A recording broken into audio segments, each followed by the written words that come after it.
Baba ang ulo na. Baba ang ulo. Kasampo. Dadiela Denise, inibigyan kita sa ngalan ng Ama at ng Anak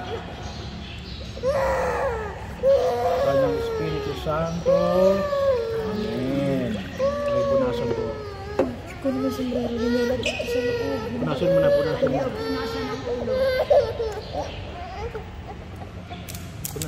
Ngayon nadarag na ng Diyos Ama ng ating Panginoon Jesucristo, muling pagsilang sa tubig at Espiritu Santo.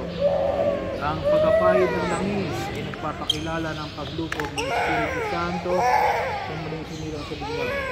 Pakibat ng mga bata ito sa kanyang pagkakasal para sa peda ngayon ang mga kasama ng buwan.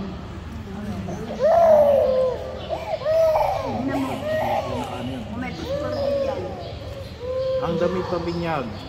Siya ng damit pambinyag. Nakasagot na. Sombrerong puti. Wala. Ang sombrero na.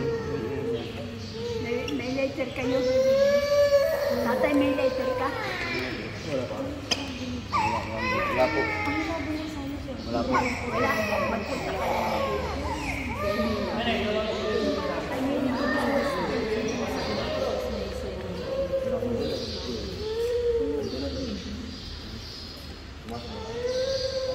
David magbisagay ng danang muling magsilang kay Kristo at dakilang karangalan ng mga anak ng Diyos.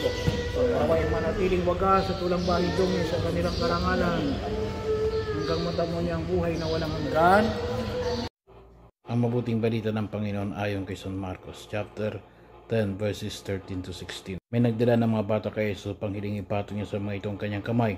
Ngunit pinagwikaan sila ng mga alagad at nagalit sa Jesus.